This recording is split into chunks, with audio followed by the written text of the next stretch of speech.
हाँ जी, good evening. कहाँ तक पढ़ लिया था कल? बताओ, कुंभा के पिताजी का नाम क्या था? मम्मी का नाम क्या था? संरक्षक कौन था? किसको मार के पिता की हत्या का बदला लिया? ये जानकारी कौन सा अभिलेख देता है?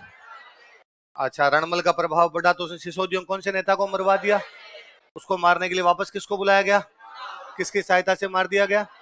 जोधा ने कहां पर शरण ली? जोधा कुंभा के बीच कौन सी संधि हुई?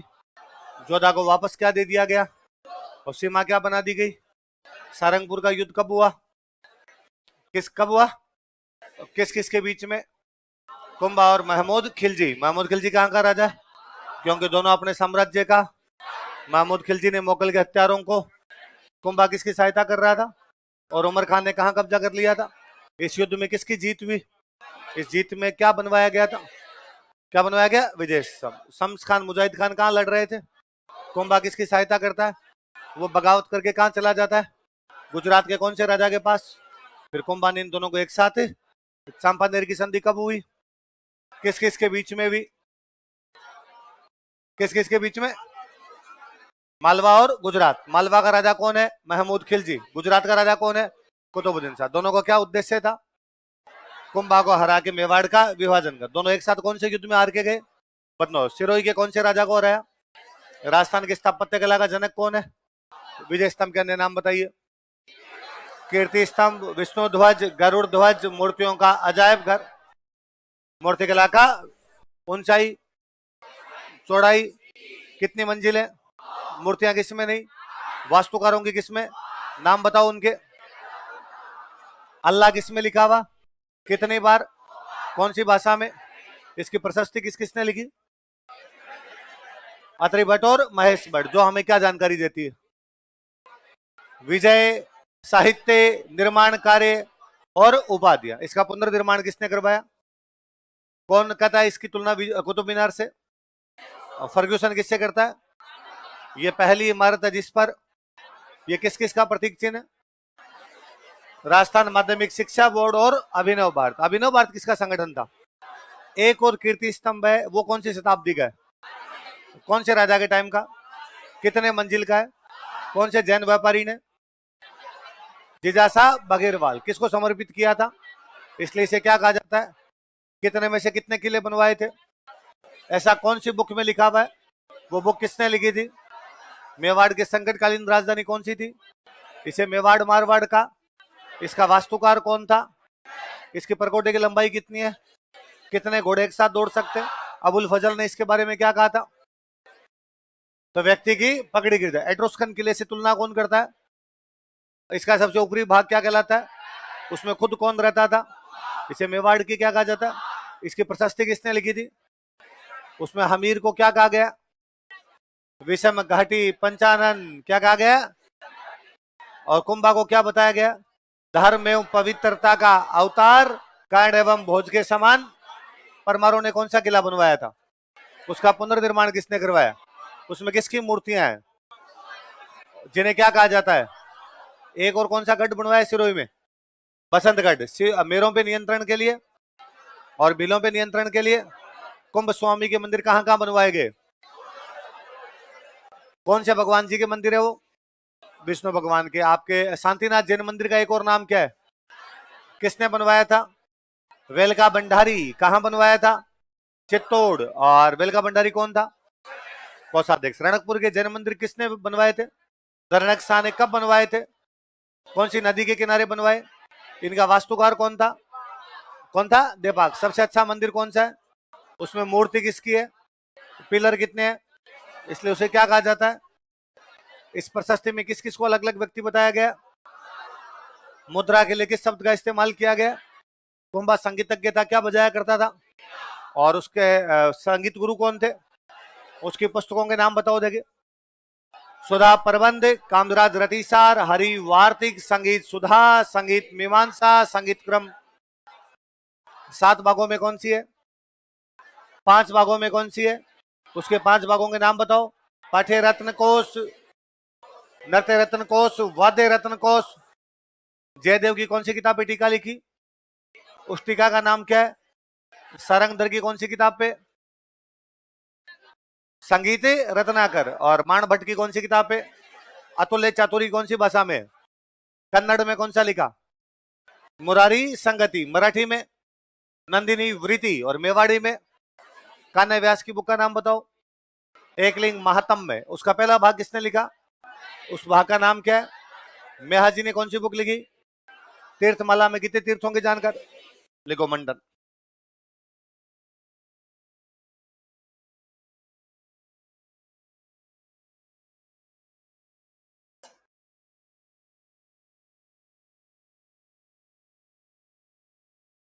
मंडन अपने को पता है, कुंभलगढ़ जो वास्तुकार था उसका नाम क्या था? मंडन। और वो दिन में बनाता मकान, शाम को तैयार करता नोट्स। कुंभा ने कहा भाई बिना नोट्स के तो पार पड़ेगी नहीं। किस पोस्ट पे था मंडन? क्या काम करता था? वास्तुकार। तो उसने कहा मैं सर वास्तु के बारे में बता देता हूं, मैं हूं वास्तुकार, इसलिए किताब लिख दूंगा वास्तु सार।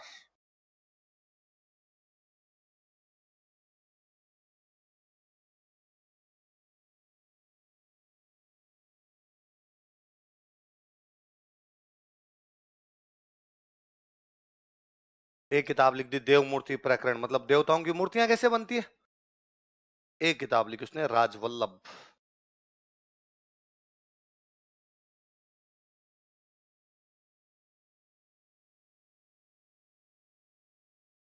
कौन कौन सी किताबें बताओ देखिए। वास्तु सार, देव मूर्ति प्रकरण, सामान्य वास्तु के नियमों के बारे में, कौन सी चीज कहां बनानी चाहिए, किन चीजों का ध्यान रखना चाहिए, वो किताब तो कौन सी होगी? वास्तु। देवताओं की मूर्तियां कैसे बननी चाहिए, वो कौन सी होगी? देव मूर्ति प्रकरण। कौन सी होगी? देव। अगली कौन सी है? राजवल्लभ। राजा क्या क्या बनवाता है उनके बारे में जानकारी। सुनना देखो, ये जो राजवल्लभ किताब है इसमें 14 चैप्टर है। कितने चैप्टर है? 14 अध्याय, इसमें 14 चैप्टर है।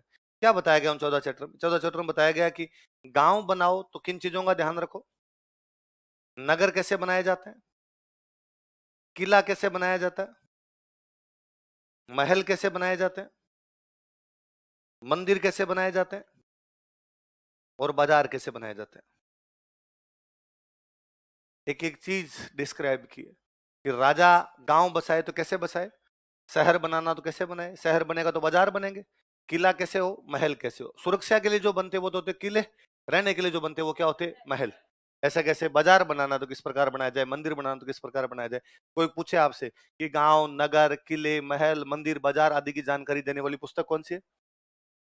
वल्लभ का मतलब एक वर्ष का निर्माण करे, राजा के निर्माण करे। राजा क्या क्या कर सकता है? गांव बसा सकता है, नगर बना सकता है, किला बना सकता है, महल बना सकता है, मंदिर बना सकता है। यही बातें हो सकती है। सब कुछ लिखा उसने। कितने चैप्टर है इसमें?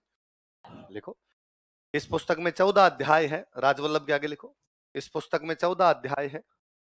This book has 14 chapters.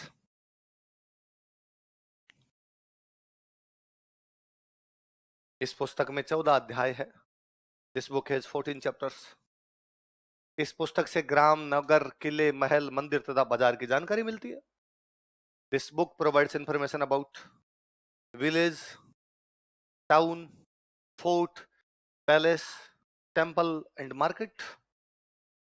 इस पुस्तक से ग्राम, नगर, किले, महल, मंदिर तथा बाजार की जानकारी मिलती है।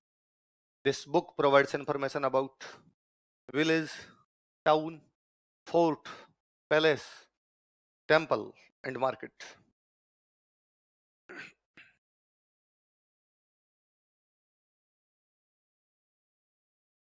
किस किस की जानकारी मिलती है बता दोगे? ग्राम, नगर, किले, महल, है ना। अब मेंस में 15 शब्दों में पूछ ले राजवल्लभ के बारे में आप क्या जानते हो, बता सकते हो? कुंभा के दरबारी विद्वान, कुंभलगढ़ के वास्तुकार, मंडन द्वारा लिखी गई 14 अध्याय की एक पुस्तक जिसे ये हमें जानकारी मिलती बताया जा सकती है। और भी इसने किताबें लिखी, और कौन सी लिखी, पर सबसे महत्वपूर्ण किताब यही, इसलिए हमने बीच में इसके बारे में थोड़ा पढ़ लिया। अब इसने 3 किताबें तो ऐसे इसने कुछ 36 किताबें लिखी है। कितने लिखी इस आदमी ने? खूब सारी किताबें लिखी कुल मिला के इसने। पर बाकी किताबों में आप लोगों के लिए एक अच्छा काम करके गया, बाकी सब किताबों के आगे लिख के चला गया मंडन। क्या लिख के चला गया? किताब का नाम वास्तु मंडन, देव मंडन, वैद्य मंडन, प्रसाद मंडन, कोदंड मंडन, रूप मंडन। अब मान लो कभी क्वेश्चन आ जाए कि वास्तु मंडन नामक पुस्तक किसने लिखी, कर दोगे? नहीं करोगे? पक्का कर दोगे? नहीं नहीं, वहां आप ये करोगे कि इतना इजी थोड़ी हो सकता। यदि आरपीएससी ने पूछा है कि वास्तु मंडन किसने लिखी है, तो फिर मंडन की नहीं, कोई ना कोई लॉजिक है इसके अंदर, है ना। इसलिए एग्जाम में हमेशा सबसे पहली नजर में जो आंसर नजर आए उसके सही होने की संभावना 99.99% है। मेरे एक दोस्त, हम 2012 का प्रीलिम्स दे रहे थे, मेरे एक दोस्त मेवाड़ के रहने वाले, मेवाड़ वाले सारे किसके, एकलिंग जी के भक्त, इसलिए सोमवार का व्रत और करे शिव जी का। और हमारे क्वेश्चन आया, सोमनाथ का मंदिर कौन से देवता का मंदिर है? गुजरात में सोमनाथ है, तो सोमनाथ का मंदिर कौन से देवता का मंदिर है? मैंने बताई शायद बात नहीं बताई। सोमनाथ का मंदिर कौन से देवता का मंदिर है? वो करके विष्णु। पूरी दुनिया जानती है शिव जी, सोमवार को व्रत किसके करते हैं? शिव जी, तो मंदिर भी किसका है? शिव जी। वो क्या करके? विष्णु। तो मैंने उनसे पूछा रूम पे आने के बाद, जब हम आंसर की मिला रहे थे, तो उन्होंने कहा तू मेरी मिला दे, मैं तेरी, एक दूसरे की क्यों मिला रहे थे। तो मैंने कहा अरे ये ब्लंडर कर दिया यार आप तो। और ये इसमें विष्णु क्यों करके आ गया यार, ये तो शिव जी का, आपको पता ही यार। तो उन्होंने कहा मैं जानता हूं ये शिव जी का है, और तू देख मैंने एग्जाम में भी टिक किस पे लगाया है? शिव जी। पर पहले पेपर पढ़ रहा था तब तो मैंने शिव जी पे टिक लगाया, लेकिन जब मैं ओमार सीट भर रहा था तब मेरे दिल से आवाज आई कि इतना इजी होता तो आरपीसी पूछती। इसका मतलब कुछ ना कुछ लॉजिक है। इसका मतलब शिव जी का नहीं है, किसी दूसरे का है। शिव जी का नहीं तो दूसरा कौन हो सकता है जिसका है? तो मुझे लगा किसका है? विष्णु। जैसे चित्तौड़ में सूर्य मंदिर था, लेकिन बाद में क्या बन गया? कालिका। वैसे ये शिव जी का रहा होगा, इसलिए नाम सोमनाथ है, लेकिन अब इसमें मूर्ति किसकी लगा दी होगी? इसलिए मैं क्या करके आ गया उसी पेपर के दौरान। और वो उनके तो नंबर हालांकि खूब ज्यादा थे, तो उस एक क्वेश्चन का उनके फर्क पड़ा नहीं। हमारे एक और दोस्त जो उन दिनों तैयारी लगे थे, नए नए तैयारी लगे थे, तो उनके साथ में इंजीनियरिंग के एग्जाम, साथ में इधर कोचिंग। तब हम सब्जेक्ट लेके पढ़ा करते, इंडियन हिस्ट्री सब्जेक्ट लिया हुआ था हमारा। तो उन्होंने कहा यार अब मैं कोचिंग जा नहीं पाऊंगा यार, मैं तो इंजीनियरिंग के एग्जाम आ गए। तो मैंने कहा जितने दिन के एग्जाम है ना वो क्लासेस मैं पढ़ा दूंगा आपको रूम पे। मैं थोड़ा सीनियर था, एक पहले दे चुका था मेंस में, तो मैंने कहा इस बार मैं पढ़ा दूंगा। उनका ठीक है, मैं उनको पढ़ा देता, डेली याद करवा देता, रूम पे मेरे नोट्स लिखे थे, ये पढ़ लो, ऐसे ऐसे क्वेश्चन आएगा, सब बता देता। ठीक चल रहा था हमारा। और मैंने उनको ये कहा कि देखो, एक मिडेवल जब पढ़ते तो मिडेवल डिपार्टमेंट पढ़ते, ऐसे पढ़ते बिस्का धीराज, ये तो राजस्थान हिस्ट्री हो गया। इंडियन हिस्ट्री में पढ़ते तो मिडाइवल में एक डिपार्टमेंट आता दीवान ए अर्ज। क्या डिपार्टमेंट था? रक्षा मंत्रालय, सैनिक विभाग जो होता है उसको क्या बोलते हैं? दीवान ए अर्ज। तो मैंने कहा ये क्वेश्चन हर बार पूछा जाता है कि दीवान ए अर्ज क्या था? सैनिक विभाग क्या था? रट्टे मार लो, घोटे मार लो, पक्का पूछेंगे सैनिक विभाग क्या था, दीवान ए अर्ज, या दीवान ए अर्ज क्या था, सैनिक विभाग। उनका पक्का याद कर लिया, चिंता ही मत कर। फिर मैंने कहा, अब मैं जब पूरा पढ़ा रहा था बीच बीच में थोड़ी बातें और करता, तो मैंने कहा देखो इस मिडिवल में सबसे महत्वपूर्ण जो राजा वो है अलाउद्दीन खिलजी, इसलिए अलाउद्दीन का क्वेश्चन पक्का आएगा, इसलिए अलाउद्दीन को ढंग से पढ़ लेना। ये करवाने के लिए अलाउद्दीन पे ज्यादा ध्यान दे दे, इसीलिए कहते हैं। अब भाई पेपर में उस साल अलाउद्दीन का क्वेश्चन आया ही नहीं, उसमें क्वेश्चन आया दीवान अर्ज क्या है। तो वो जब पहली बार यूं कर रहे थे, उन्होंने टिक लगाया दीवान अर्ज क्या, सैनिक विभाग, उनका पता ही। अब वो भरने लगे ओमर, ओमर भरने लगे तो वापस दीवान अर्ज पर आए। तब उनके दिमाग में दूसरी बात आई कि राजवीर ने अपने कहा था कि अलाउद्दीन सबसे महत्वपूर्ण है, अलाउद्दीन का क्वेश्चन पक्का आएगा, और इस पूरे में और कोई तो अलाउद्दीन का क्वेश्चन दिख नहीं रहा, हो ना हो ये पक्का है। तो क्वेश्चन ऐसे था कि दीवान अर्ज की स्थापना किसने की थी? बलबन। किसने की थी? बलबन। सैनिक विभाग ने, बलबन। तो सैनिक विभाग दीवान अर्ज की स्थापना किसने की थी? बलबन। तो उनको पता था कि भाई बलबन ने की, पहले बलबन लगा रखा था उन्होंने, इस पे क्यों मेरे ढंग से याद कराया था। पर वहां उनको लगा कि नहीं यार बलबन नहीं है, उसने कहा था अलाउद्दीन का पक्का आएगा, तो इसमें कौन होगा? अलाउद्दीन। तो उसमें क्या लगा के आगे? अलाउद्दीन। तो मैंने आते पूछा रहे ये कैसे कर दिया आपने? तो उन्होंने कहा यार तूने दो बात बताई थी, मेरे मिक्स हो गई यार। पहले तो मेरे बलबन ही दिमाग में है, तो देख ले मैंने टिक किस पे लगा रखा है? बलबन। लेकिन बाद में मेरे दिल से फिर तरंगे उठी, और उन्होंने कहा कि इसका आंसर बलबन नहीं है, इसका आंसर क्या है? अलाउद्दीन। इसलिए ओमर में मैं क्या लगा के आ गया? अलाउद्दीन। हमें दुख इस बात का हुआ कि उस प्री में वो 0.33 नंबर से फेल हुए, 0.33 से फेल। मतलब यदि वो एक क्वेश्चन सही हो तो आप मेंस दोगे, और यदि वो एक क्वेश्चन सही नहीं तो आप मेंस से नहीं दोगे। उन दो घटनाओं ने मुझे ये बताया कि एग्जाम के दौरान दिल की कोई भी बात माननी, दिमाग जो कहे वो आंसर है। तो आप भी एग्जाम में दिल की बात, क्योंकि दिल तो बच्चा है ना, तो उसकी बातें माननी। जैसे ही वास्तु मंडन है, इसका मतलब क्या कर देना? मंडन। एक चौथी किताब लिखो, रूप मंडन।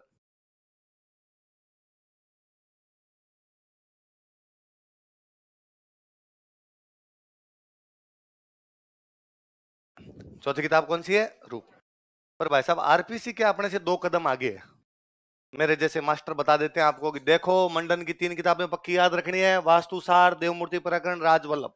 वास्तुसार में वास्तु की जानकारी, देवमूर्ति प्रकरण में देवताओं की मूर्तियां, और राजवल्लभ में ये सब जानकारी। और बाकी सारी किताबों के नाम के आगे मंडन लगा हुआ है, वो सारी किताबें किसकी है? मंडन की। मंडन कुंभा के दरबार में था, और कुंभलगढ़ का क्या था? वास्तु का। अब आरपी सिंह सवाल पूछा, आरपी सिंह का कुंभा के दरबार में रहने वाले मंडन ने कुंभलगढ़ का किला बनाया था। उसने वास्तु से संबंधित वास्तुसार, देवमूर्ति प्रकरण, राजवल्लभ जैसी पुस्तकें लिखी थी। उसने रूपमंडन नामक एक पुस्तक भी लिखी। अब आप बताइए इसका सब्जेक्ट क्या है? तो स्टूडेंट को लगा सर ने जीता बताया था, वो तो क्वेश्चन में आ गया। इतना ही बताया था सर ने कि किसके दरबार में था? कुंभ आगे। कौन सा किला बनाया? कुंभलगढ़। कौन सी किताबें लिखी? वास्तुसार, देवमूर्ति प्रकरण, राजवल्लभ। और बाकी में सर ने कहा था बाकी किताबों का क्या लगा हुआ है? मंडन। तो उसने भी दे दिया कि रूपमंडन नामक किताब लिखी। अब इसका क्या बताओ? तो आप हम डाल डाल तो आरपीसी, पर यदि थोड़ा सा कोई कॉमन सेंस लगाता तो रूप, रूप का मतलब होता है चेहरा। रूप का मतलब क्या था? तो चेहरे किसके बनेंगे? मूर्तियों के। तो रूप मंडन मूर्ति कला की जानकारी देती है। किसकी जानकारी देती है? तो उसमें 4 लिख रखे थे, चित्रकला, मूर्तिकला, हस्तकला। तो अपने को पता चलता है किसकी है? मूर्तिकला। पर अपने इस बार याद ही कर लेते हैं, दोबारा कभी क्वेश्चन आया तो अपनी गलत होने की संभावना ना। लिख लो, रूप मंडन के कोष्टक में लिख लो मूर्तिकला की जानकारी। इंफॉर्मेशन अबाउट स्कल्पचर, मूर्तिकला की जानकारी, इंफॉर्मेशन अबाउट स्कल्पचर। तो देवमूर्ति प्रकरण भी मूर्तिकला के बारे में बता रही, देवताओं की मूर्तियां। और वैसे और मूर्तियों के बारे में कौन बता रही है अपने को? रूपमंड। एक किताब और लिख लेते हैं अपने, इस बहाने एक शब्द याद करेंगे अपने थोड़ा। लिखो कोदंड मंडन।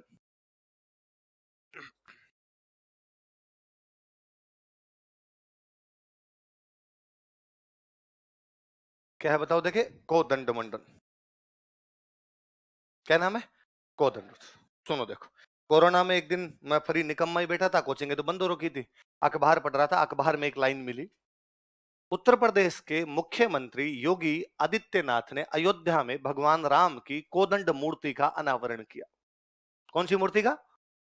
कोदंड मूर्ति का अनावरण। अनावरण का मतलब है पहले आवरण था, वो हटा दिया। मतलब मूर्ति को अब आप पूजा कर सकते हो, देख सकते हो, यही तो मतलब हुआ। पर कौन सी मूर्ति का?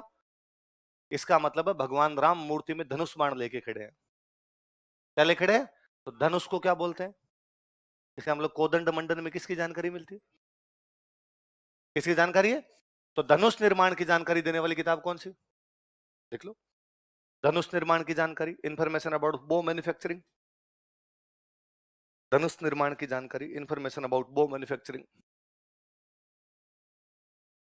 धनुष निर्माण की जानकारी, धनुष निर्माण की जानकारी कौन सी पुस्तक देती है? कौदट। अब याद रह जाएगा। वास्तु की जानकारी देने वाली, देवताओं की मूर्तियां, गांव, नगर, मंदिर, मस्जिद, किला, महल, मूर्ति कला, धनुष कला, ये सारी किसने किसने लिखी? मंड। अगला राइटर लिखो,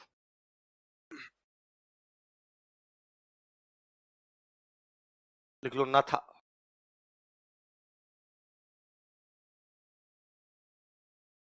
अगला राइटर कौन है? नाथ। लिखो, यह है मंडन का भाई था, ही वॉज ब्रदर ऑफ मंडन। यह मंडन का भाई था, ही वॉज ब्रदर ऑफ मंडन। ये भी भाई भैया के साथ दिन में बनाता मकान, शाम को तैयार करता नोट्स। वास्तुकार था ये भी। तो इसने कहा भैया ने लिख दी वास्तु सार, तो मैं लिख दूंगा वास्तु मंजरी। क्या लिख दूंगा? लिख लो वास्तु मंजरी। तो नाथा की बुक का नाम क्या है? वास्तु मंजरी। अगला लिखो गोविंद।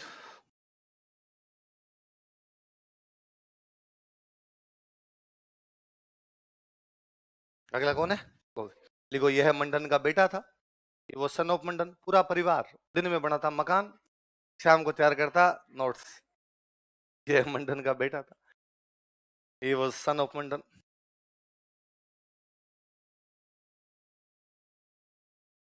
ये थोड़ा जवान लड़का था, तो इसने किताब लिखी द्वार दीपिका। इसने कहा दरवाजे पे दीपिका खड़ी रहती भाई साहब।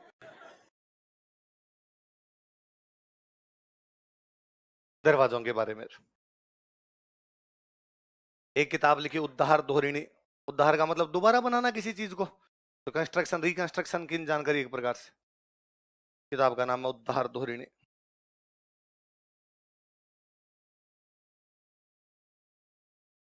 एक बुक इसने लिखी कला निधि, ये सबसे महत्वपूर्ण बुक है। 2013 के प्रीलिम्स का सवाल भी था कलानिधि का।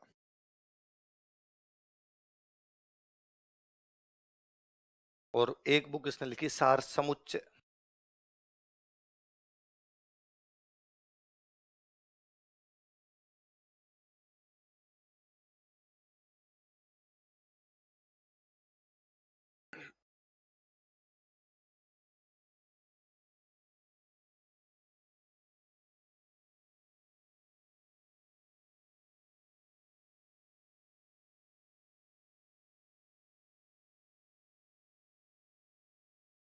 क्या क्या नाम बताओ देखिए।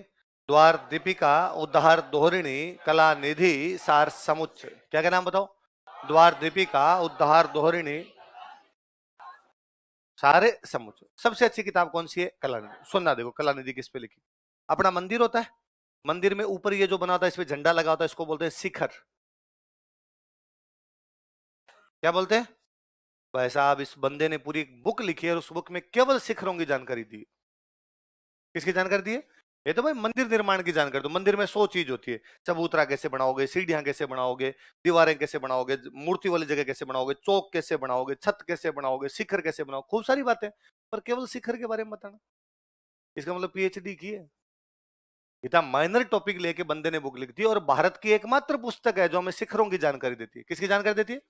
मैं कहता हूं अभी अपने इतने लोग बैठे हैं, और अब मैं आपको कह दूं ना कि यार मुझे शिखर पे 10 लाइनें लिख दो, अपने 10 लाइनें नहीं लिखी जाए। अपने 10 लाइनें फिर वैसे लिखेंगे, शिखर शिखर होता है। शिखर चूंकि ऊंचा होता है इसलिए उसे शिखर कहते हैं। यदि ऊंचा नहीं होता तो उसको शिखर क्यों कहते हैं? क्योंकि ऊंचा होता है इसलिए दूर से दिखाई देता है। जहां जहां मंदिर है वहां वहां शिखर है, जहां जहां शिखर है वहां वहां मंदिर है। यदि आपको शिखर दिखाई दिया इसका मतलब नीचे क्या होगा? मंदिर। यदि आपको मंदिर दिखाई दिया इसका मतलब ऊपर क्या होगा? भाई क्या लिखेंगे ऐसी बातें, लेकिन मैं भी लिखूं तो ऐसा ही लिखूं यार, अपने क्या पता। पर इस बंदे ने पूरी बुक में लिखा है कि शिखर कैसे होने चाहिए। अष्टभुजाकार, षटभुजाकार, चतुर्भुजाकार, बेलनाकार, पिरामिडाकार, कितने ऊंचे, कितने लंबे, कितने चौड़े, सब कुछ बताया। यदि मंदिर ऐसा है तो शिखर कैसा होगा, मंदिर ऐसा है तो शिखर कैसा होगा, कितने पिरामिड बनाए जाए, किस प्रकार से ढाल दी जाए, कहां पर झंडा लगाया जाए। केवल शिखर की जानकारी देने वाली किताब कौन सी? प्री में पूछते हैं, कभी मेंस में पूछ ले कलानिधि के बारे में आप क्या जानते हो तो बता सकते हो। कलानिधि कोष्टक में लिखो मंदिर के शिखर निर्माण की जानकारी, information about Shikhar construction of temple. मंदिर के शिखर निर्माण की जानकारी, information about Shikhar construction of temple.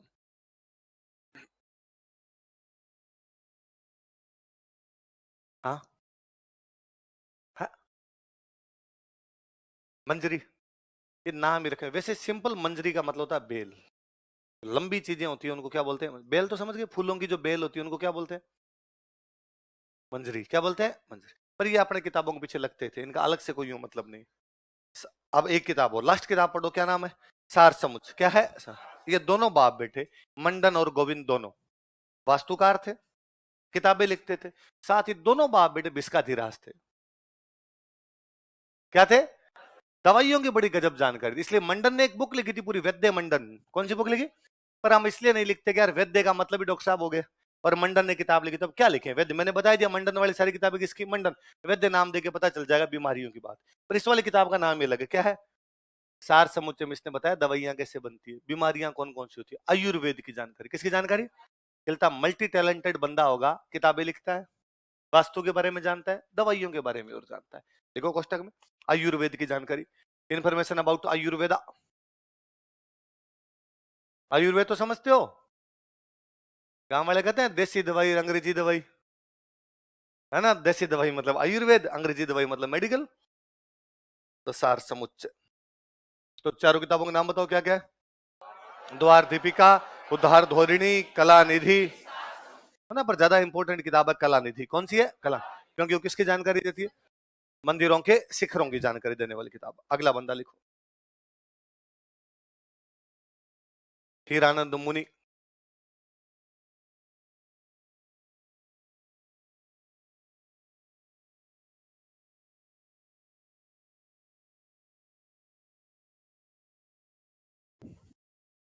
अगला बंदा कौन है? हीरानंद मुनि। और हीरानंद मुनि कुंभा के गुरु जी हुआ करते। कुंभा के संगीत गुरु तो कौन थे? सारंग व्यास। और वैसे सिंपल गुरु जी कौन थे? 3 से 5 तो कुंभा कोचिंग जाता हिरानंद मुनि के पास, 1 घंटे हॉबी क्लास 5 से 6 किसके पास जाता, सारंग व्यास। लिखो, यह कुंभा के गुरु थे, he was Guru of Kumbha. यह कुंभा के गुरु थे, he was Guru of Kumbha. और कुंभा ने अपने गुरुजी को उपाधि दे दी एक, इनका टाइटल था कविराज। क्या टाइटल था, लिख लो, उपाधि कविराज।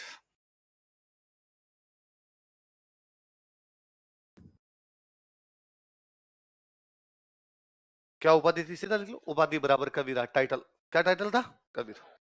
एक विद्वान का नाम और लिख लो, तिल्ला भट्ट। कोई सिंपल पूछेगा, तिल्ला भट्ट किसके दरबार में था, तो किसके दरबार में था, कुंभा। 2013 के प्रीलिम्स में सभी को सवाल था, विद्वानों के नाम थे, उनमें एक विद्वानों का नाम क्या दिया हुआ था, तिला। अच्छा, कुंभा कल ही मैंने बताया था सेकुलर बंदा है। कुंभा जैनों का भी खूब ध्यान रखता है, इसलिए उसके टाइम में रणकपुर वाले मंदिर बने, उसके टाइम में शांतिनाथ वाला जैन मंदिर बना है। तो कुंभा के दरबार में कई जैन विद्वान भी थे, तो कौन कौन से जैन विद्वान थे, यही लिख लो, अलग से हेडिंग डाल के लिख लेते हैं अपने, जैन विद्वान, जैन स्कॉलर्स।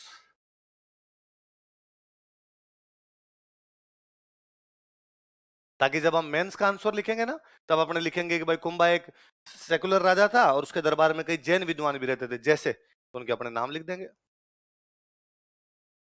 सोमदेव सूरी,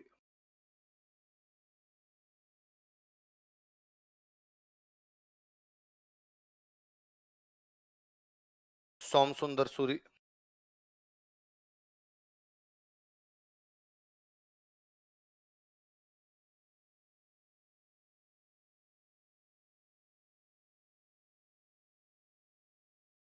जय शेखर,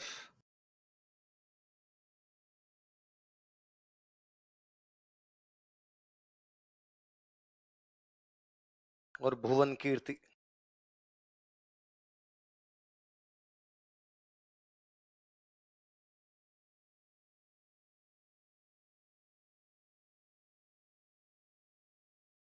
कौन कौन है बताओ देखे, सोमदेव सूरी, सोम सुंदर सूरी, जय शेखर, और को एक दो नाम याद रख लेना, एक दो भी याद रह जाएंगे तो अपने एग्जाम्पल देने काम आए जी मेंस में लिखने के लिए।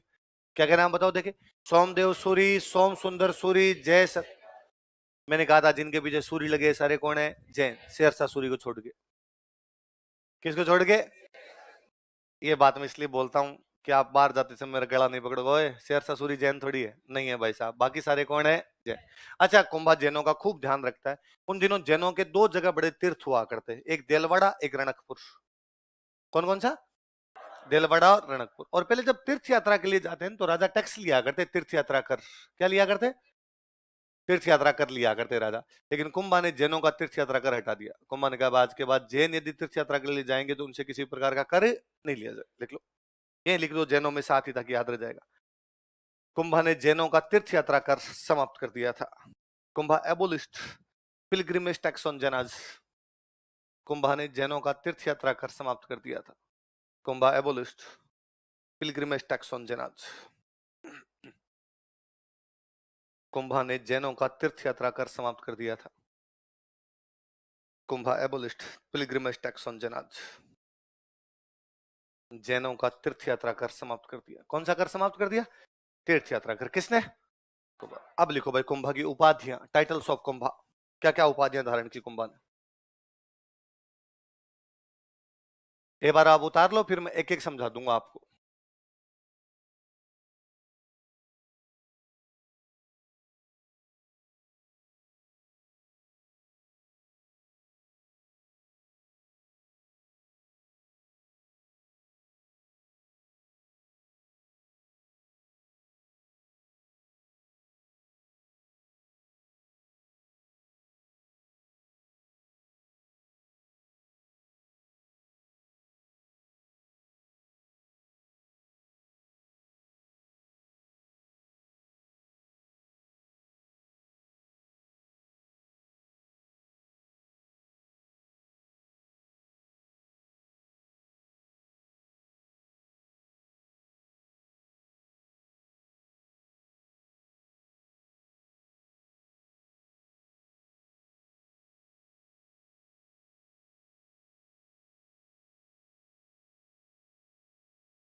उतार लो अपने, अभी पढ़ेंगे क्या क्या काम करती है उपाधियां।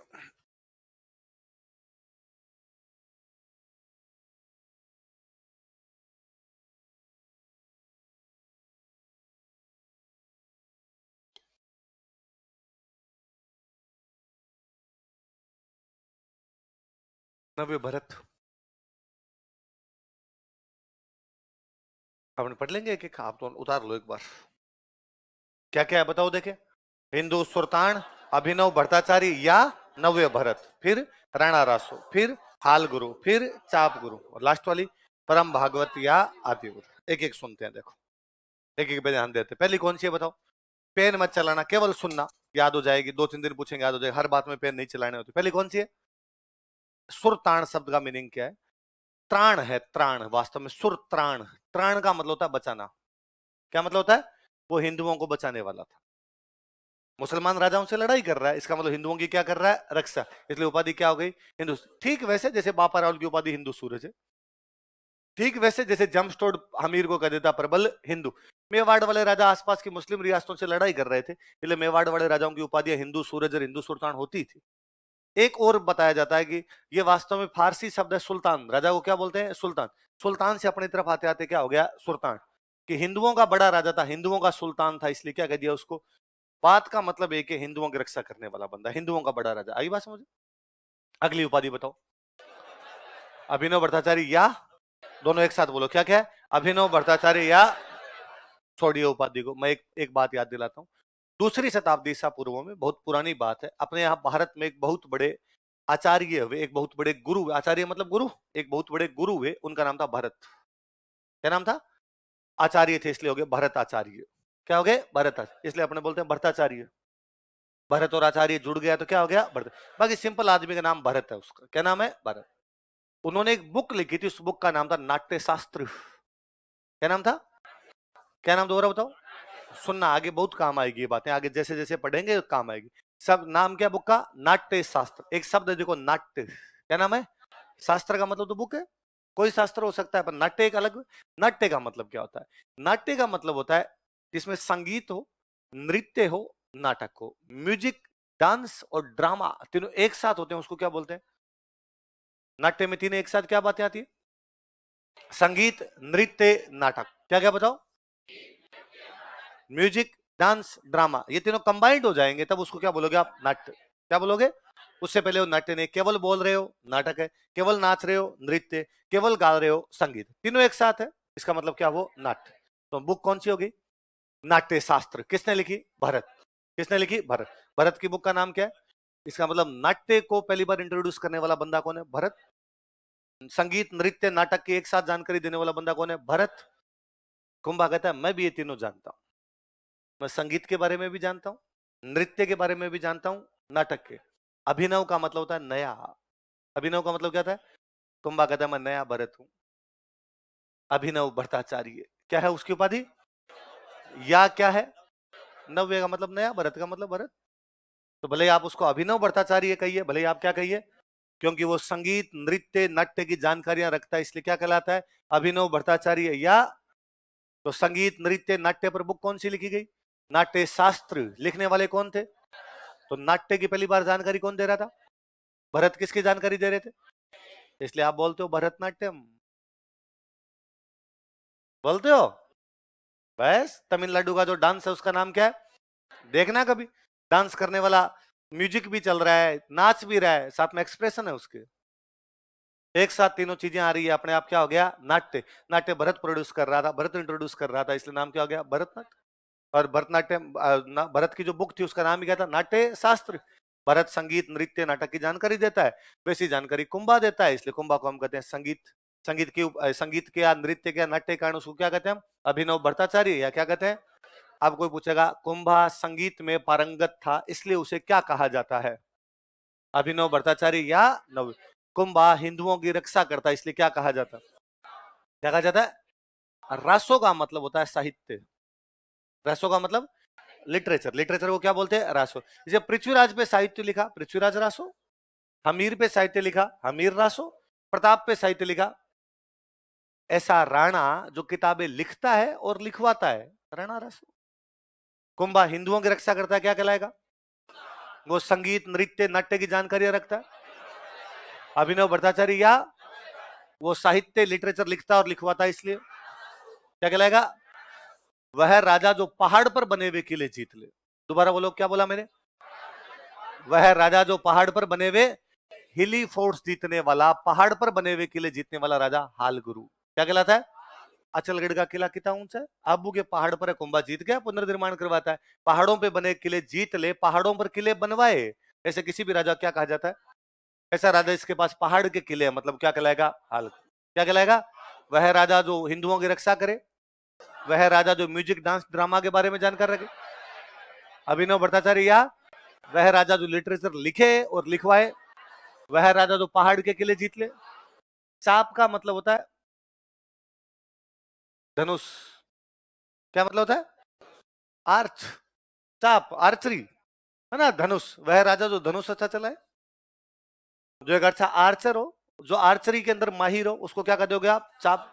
वह राजा जो हिंदुओं की रक्षा करे, म्यूजिक डांस ड्रामा की जानकारी रखे, या लिटरेचर लिखे और लिखवाए, जो पहाड़ों के किले जीत ले, जो धनुष अच्छा चलाए। भागवत का मतलब होता है भगवान विष्णु। भागवत का मतलब क्या होता है? भगवान। वराह का मतलब भगवान विष्णु। मैंने बताया था अल्लट ने आहड़ में वराह मंदिर का निर्माण करवाया। हमने पढ़ा था वराह मतलब कौन है? भगवान।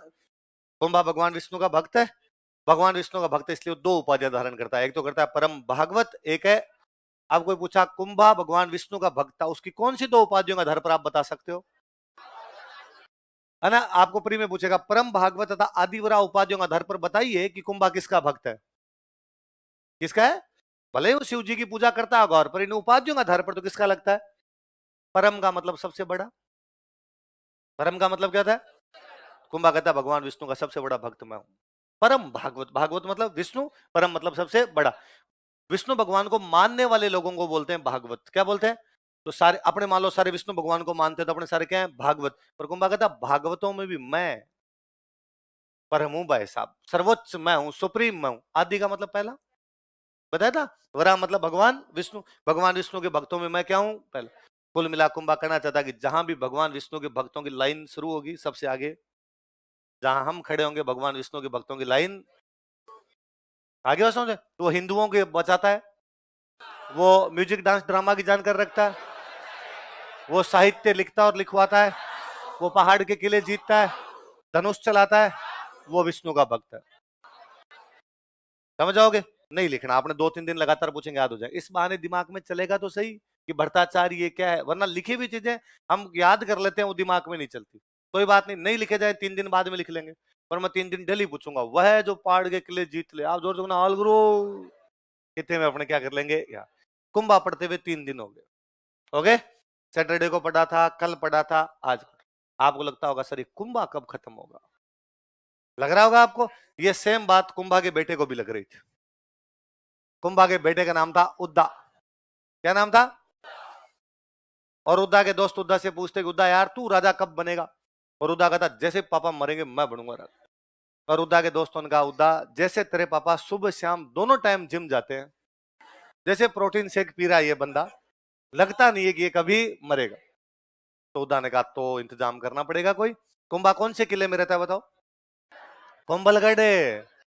हमने पढ़ा कुंभलगढ़ में कटारगढ़ है, वो कुंभा का निजी आवास है। इसलिए मैंने कहा था केवल लिखी हुई चीजें हमारे दिमाग में नहीं रहती। पढ़ा आपने सबने कल, मैंने साफ साफ लाइन लिखवाई, यह कुंभा का निजी आवास था। तो निजी का मतलब क्या है? पर्सनल। तो पर्सनली वो वहां पे रह रहा है, तो कौन से किले में रह रहा है? कुंभलगढ़। कुंभलगढ़ किले में एक शिवलिंग है। भाई शिव जी के भक्त थे, एक लिंग जी के दीवान थे। कुंभलगढ़ में एक शिवलिंग है, कहते हैं वो शिवलिंग 5.5 फीट ऊंचा है। कितना ऊंचा है? कितना? 5.5 मतलब मेरे यहां तक आने वाला। और कहते कुंभा उस शिवलिंग पे बैठा बैठा जल चढ़ाता था। तो खुद कितना डाकी रहा होगा कि 5.5 फीट तो बैठा बैठा हो जाया करता था। तो उद्दा को डर लगता था कि ऐसे तो बापू के सामने गए और इसने यदि झिंटे भी पकड़ लिए तो ऐसा बिड़ा बिड़ा के मार देगा ये। तो एक दिन उद्दा ने कहा कि पापा सुबह सुबह उठ के डेली शिवलिंग पे हाथ जोड़ते हैं। एक दिन कुंभा भाई शिवलिंग के हाथ जोड़ रहा था, ओम नमो शिवाय बम बम बोले हर हर महादेव कर रहा था। उद्दा पीछे से चाकू ले गया, मार दिया। तो कुंभा की हत्या उसके बेटे ने कर दी थी। बेटे का नाम क्या था? उद्दा। कौन से किले में? कौन से किले में? कोमलगढ़ किले में, लिख लो। वो जो कुंड है वहां पे एक पास में, उस कुंड का नाम है मामादेव। कौन सा कुंड है? वहां तालाब है, तालाब के पास वो शिवलिंग है। लिखो, कुंभलगढ़ किले में, इन कुंभलगढ़ फोर्ट, कुंभलगढ़ किले में, इन कुंभलगढ़ फोर्ट।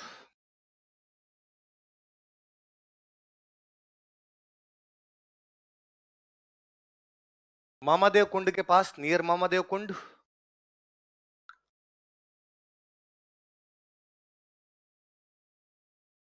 मामादेव कुंड के पास, नियर मामादेव कुंड, कुंभा की हत्या उसके बेटे उद्दा ने कर दी थी। Kumbha was murdered by his son Udda.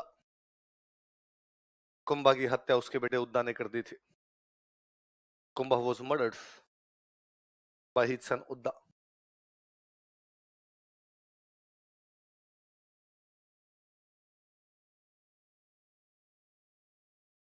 Kumbha की हत्या उसके बेटे उद्दा ने कर दी। अगला राजा लिखो।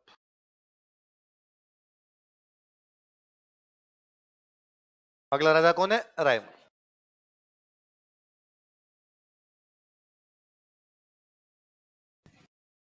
हमने पढ़ा था कुंभा के राजकुमार रायमल की शादी जोधा की राजकुमारी श्रृंगार कंवर के साथ की गई थी, पढ़ा था। अच्छा, कुंभा के मरते राजा तो उद्दा ही बनता है। राजा कौन बनता है? उद्दा। पर मेवाड़ के लोगों ने उद्दा को स्वीकार, उनका बेलखना बाप को मार के राजा बनाए, ऐसे आदमी को हम राजा स्वीकार। उद्दा का छोटा भाई, उसका नाम क्या है? रायमल। और सबने रायमल को कहा कि रायमल तुम आओ, उद्दा को हटाओ और तुम राजा बनो, उद्दा को हम राजा मानेंगे। तो बीच में 4 एक साल तो उद्दा राजा रहा, लेकिन तभी रायमल आता है, उद्दा से लड़ाई करता है, 2 युद्ध लड़ता है वो। एक युद्ध है जावर का युद्ध। कौन सा युद्ध है? जावर जगह पड़ी थी हमने उदयपुर में। इधर एक जगह और है, उसका नाम है दाडिमपुर। क्या नाम है? तो 2 युद्ध लड़ता है। कौन कौन से युद्ध लड़ता है? 2 बताओ देखे। जावर का युद्ध और दाडिमपुर का। इसमें रायमल उद्दा को हरा देता है, हरा के क्या बन जाता है? राजा। तो पूछेगा रायमल उद्दा को कौन कौन से युद्धों में हरा के राजा बना था? जावर और दाडिमपुर। इसने अपने भाई उद्दा को जावर तथा दाडिमपुर के युद्धों में हराया था। He defeated his brother Udda in battles of Jawar and Dadimpur. इसने अपने भाई उद्दा को जावर तथा दाडिमपुर के युद्धों में हराया था। इसने अपने भाई उद्दा को जावर तथा दाडिमपुर के युद्धों में हराया था। He defeated his brothers Udda in battles of Jawar and Dadimpur. Udaipur में उधर जगह, वहां इसने हराया, हरा के भगा दिया भागिया से।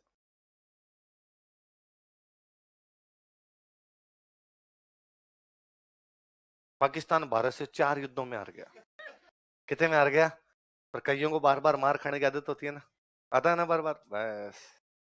कौन कौन से युद्धों में रहे बताओ देखे? जावर और दाडिमपुर के युद्धों में। एक बार हार के भाग गया, थोड़े दिन बाद सेना इकट्ठी करके वापस आ गया। अब ये यहां से जब हार गया, इसको लगा अकेले तो मेरी पार पड़ेगी नहीं, तो ये मालवा के राजा के पास चला गया। मालवा का एक राजा था गयासा। क्या नाम था भाई? मेवाड़ के पास में क्या लगता था? मालवा। बड़ी रियासत थी, शक्तिशाली रियासत थी। तो ये भाग के किसके पास चला गया? गयास। और इसने गयासा को जाग कहा कि गयासा, मेरा भाई रायमल राजा बन गया, तू मेरी सहायता दे, मैं रायमल को उठा के क्या बनना चाहता हूँ? राजा। गयासा को तो मजे आ गए भाई। मेवाड़ मालवा वालों के लिए चैलेंज था। रायमल का रुद्दा का बाप कौन था? कुंभा। और जब जी में आया था तब उसने मालवा वालों को भगा भगा के मारा था। है, कभी उमर खान को सहायता देके सारंगपुर पे कब्जा कर ले, कभी सारंगपुर के युद्ध में हरा दे, कभी उनको बाद में बदनौर वाले युद्ध में हरा दे। मतलब उनकी पार नहीं पड़ रही। पर अब यदि मेवाड़ में 2 टुकड़े हो रहे हैं, उद्दा अलग, रायमल अलग, तो मालवा के लिए अच्छी स्थिति है। आपका पड़ोसी शक्तिशाली होना, वो शक्तिशाली होगा तो आपको तंग करेगा।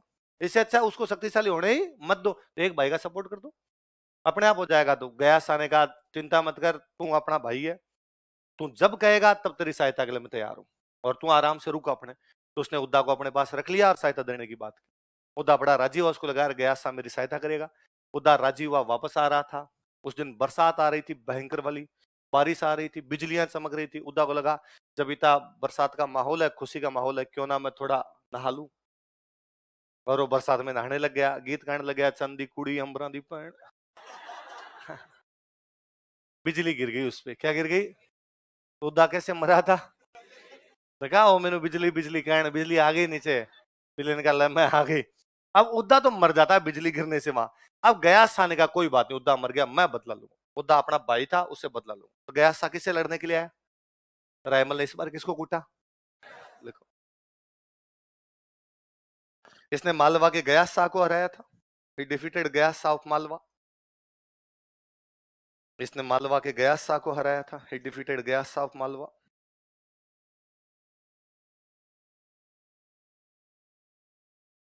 ये किसका गीत है, बिजली बिजली का? कौन सा सिंगर है वो? आरडी संधू। किसका है? आरडी संधू पहले अंडर 19 में क्रिकेट खेला हुआ भारत की तरफ से, है ना। अच्छा प्लेयर, क्रिकेट का अच्छा प्लेयर था, पंजाब की तरफ से खेलता था। तब मुझे कई बार लगता है कई बंदे कितने मल्टी टैलेंटेड होते हैं। क्या आप क्रिकेट खिलाओ तो भी इंडिया की तरफ से खेल रहे हैं? आप क्रिकेट में फ्यूचर नहीं दिखा कि नहीं यार कि भाई इतने आप वहां तक पहुंच गए, अब तो इंडिया टीम में खेलेंगे, और अचानक आपको लगा कि अब अपने चांस नहीं है, आपको अपना प्रोफेशन चेंज करना पड़ेगा, आप बन गए सिंगर, और उसमें भी आपके गीत पूरा भारत सुन रहा है। यहाँ अपने एक एग्जाम में फेल होते हैं, कहते हैं अब क्या करेंगे, जग सुना सुना लगे टाइप का फील, है ना। इसका मतलब कभी भी संभावनाएं समाप्त होती, ईमानदारी, अच्छी नीयत और आप मेहनत कर लो, कहीं ना कहीं आपको सफलता मिली। एक जगह ब्लॉक होगी तो कोई ना कोई दूसरा रास्ता अपने लिए खुला हुआ। तो आरडी संधू जैसे लोग ये बातें सिखाते हैं, तो ऐसा, वरना आप इस लेवल पे पहुंचने के बाद क्रिकेट क्रिकेट खेल रहे थे तो संगीत में तो कुछ ज्यादा नहीं किया होगा, कभी कॉलेज टाइम में गीत गाए होंगे, पर बंदे ने बाद में मेहनत की, आज सारे के सारे आप कर रहे हो बिजली बिजली का। कौन कौन से राजा को रहा था? मालवा के गयास। अब कुंभा ने कहा आपने को ज्यादा, सॉरी रायमल ने कहा आपने को ज्यादा लड़ाई करने की आवश्यकता नहीं, क्यों लड़ाई हम पापा कर गए, तो अपने थोड़ा बहुत निर्माण कार्य करवा लेते हैं, वो भी थोड़ा बहुत ही करवाते, क्योंकि बाकी तो कौन करवा गए, देखो स्थापत्य, आर्किटेक्चर।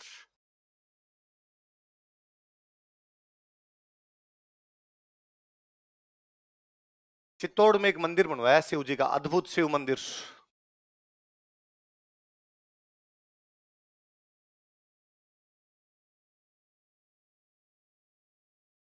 अद्भुत शिव मंदिर कहां पर बनवाया? चित्तौड़। कहां पर बनवाया? चित्तौड़। चित्तौड़ राजधानी थी ना इनकी, फिर वहां। अच्छा बताओ, एकलिंग जी वाला मंदिर कहां पर है? नागदा। एकलिंग जी का मंदिर कौन बनवा के गया था? बापा रावल। उसका परकोटा किसने बनवाया? मोकल। किसने बनवाया? ये बाहर दरवाजे बनाता है, थोड़े अंदर मकान वकान और बनाता है। आज जैसा एकलिंग जी दिखाई देता है वो किसका बनाया हुआ है? रायमल। तो मैं कह सकता हूं एकलिंग जी के मंदिर का वर्तमान स्वरूप बनवाया, प्रेजेंट में जो दिखाई देता है, लिख लो दूसरा, एकलिंग मंदिर का वर्तमान स्वरूप बनवाया। He built present form of Ekling temple.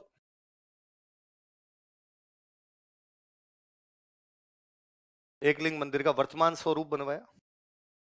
He built present form of Ekling temple. Ekling मंदिर का क्या बनवाया? वर्तमान स्वरूप। दो चीजें याद रखनी, ये तो अद्भुत शिव मंदिर कहां पर? चित्तौड़। और एक आपके एकलिंग जी का मंदिर का क्या बनवाया? वर्तमान। तो एकलिंग जी का मंदिर बनवाया किसने? बापा रावल। परकोटा किसने? मोकल। आज जैसा दिखता हो किसने? किसने?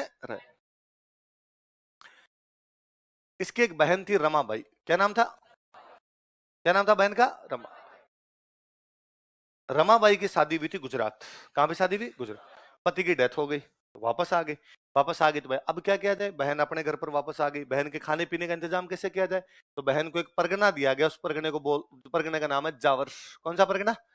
परगने का मतलब क्षेत्र, परगने का मतलब, तो कौन सा परगना दे दिया गया? जावर। कौन सा परगना?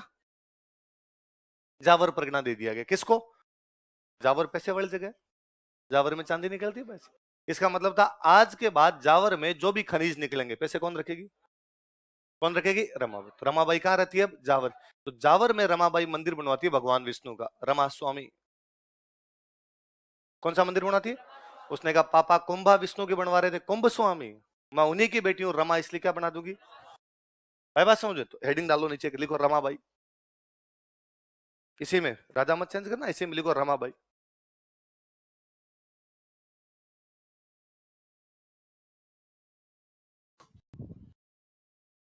लिखो यह है रायमल की बहन थी, इसी वो सिस्टर ऑफ रायमल।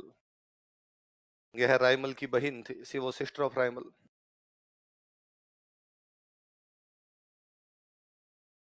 इसे जावर परगना दिया गया था, जावर परगना वॉज गिवन टू हर।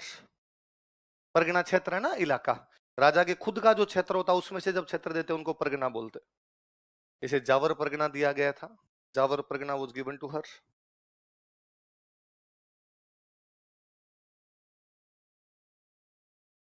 इसने यहाँ रमा स्वामी मंदिर का निर्माण करवाया, she built Rama Swami temple year. किस कौन से भगवान जी का? इसने यहाँ रमा स्वामी मंदिर का निर्माण करवाया, she built Rama Swami temple year.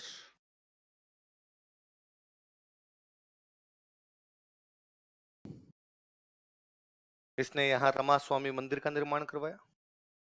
She built Rama Swami temple years. कौन सा मंदिर बनाया? और ये अपने पिताजी की तरह संगीतज्ञ थी। कुंभा संगीतज्ञ था, तो ये भी क्या थी? संगीतज्ञ। तो किस में रुचि रखती थी? संगीत। लिख लो, यह अपने पिता की तरह संगीत में रुचि रखती थी। She had interest in music like her father. यह अपने पिता की तरह संगीत में रुचि रखती थी। She had interest in music like her father. यह अपने पिता की तरह संगीत में रुचि रखती थी। She had interest in music like her father. और इसकी जो उपाधि है वो थी वागीश्वरी। क्या उपाधि थी?